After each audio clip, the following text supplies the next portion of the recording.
السلام علیکم ورحمۃ اللہ وبرکاتہ۔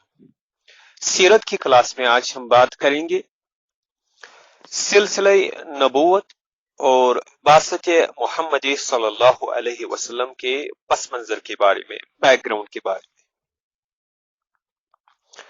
اللہ تعالیٰ نے یہ نظام حیات اس مقصد کے لیے بنایا ہے کہ انسان کو آزمائش و امتحان سے گزارے، اور جو اس امتحان میں کامیاب ہو اللہ اسے اپنی جنت کے انعام و اکرام سے نوازے گا۔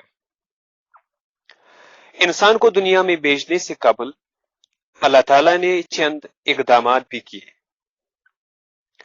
ایک تو یہ کہ تمام ارواح کو دنیا کی زندگی کی آزمائش کے بارے میں یہ شعور دے کر بتایا گیا کہ انہیں اچھے اور برے کی تمیز کی آزمائش میں ڈالا جا رہا ہے،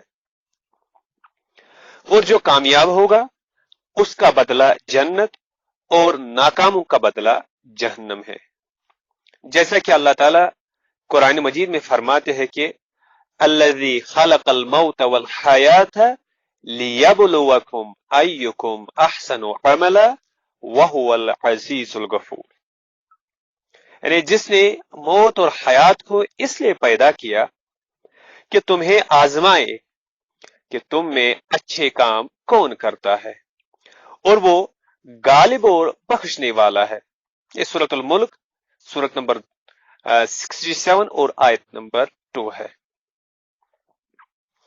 سورہ اعراف کی آخری آیات کے مطابق انسانوں نے اس منصوبے کو سمجھ کر اسے قبول کرنے کا ارادہ کیا۔ اس کے بعد اللہ تعالیٰ نے انسانوں کی تمام ارواح کو اپنے بارے میں باخبر کیا اور ان سے نہ صرف اپنے رب ہونے کا اقرار کروایا بلکہ اپنے تنہا الہ ہونے کا شعور بھی اس کی فطرت میں ودیت کر دیا۔ ارشاد باری تعالیٰ ہے وَإِذْ أَخَذَ رَبُّكَ مِن بَنِي آدَمَ مِن ظُهُورِهِمْ ذُرِّيَّتَهُمْ وَأَشْهَدَهُمْ عَلَى أَنفُسِهِمْ أَلَسْتُ بِرَبِّكُمْ قَالُوا بَلَى شَهِدْنَا أَن تَقُولُوا يَوْمَ الْقِيَامَةِ إِنَّا كُنَّا عَنْ هَذَا غَافِلِينَ أَوْ تَقُولُوا إِنَّمَا أَشْرَكَ آبَاؤُنَا مِن قَبْلُ وَكُنَّا ذُرِّيَّةً مِّن بَعْدِهِمْ أَفَتُهْلِكُنَا بِمَا فَعَلَ الْمُبْطِلُونَ، یعنی وہ وقت یاد کیجئے جب آپ کے رب نے آدم کی اولاد کو ان کی پشتوں سے نکالا تھا اور انہیں خود ان کے اوپر گواہ بناتے ہوئے پوچھا تھا کیا میں تم لوگوں کا رب نہیں ہوں؟ انہوں نے عرض کیا جی ہاں، آپ ہی ہمارے رب ہے اور ہم اس پر گواہی دیتے ہیں۔ ہم نے ایسا اس لیے کیا تھا کہ روز قیامت تم سب کہیں یہ نہ کہہ دو کہ ہم تو اس بات سے بے خبر تھے، یا یہ نہ کہہ دو کہ شرک کی ابتدا تو ہمارے باپ دادا نے ہم سے پہلے کی تھی اور ہم بعد میں ان کی نسل سے پیدا ہوئے، پھر کیا آپ ہمیں اس قصور میں پکڑتے ہیں جو غلط کار لوگوں نے کیا تھا۔ یہ ہے سورۃ الاعراف اور سورۃ الاعراف اور آیت نمبر 172-173۔ جب اللہ تعالی نے اپنا منصوبہ فرشتوں اور جنات کے سامنے رکھا کہ میں ایک ذی شعور اور صاحب اختیار ہستی کو دنیا میں بھیجنے والا ہوں، تو فرشتوں کو صاف نظر آ گیا کہ انسان اپنے اختیار کا غلط استعمال کرے گا، جس کے نتیجے میں خون خرابہ بھی ہوگا۔ چنانچہ انہوں نے اپنے اشکال کو سامنے رکھ دیا، لیکن اللہ نے ان کا اشکال اس طرح دور کیا کہ حضرت آدم علیہ السلام کو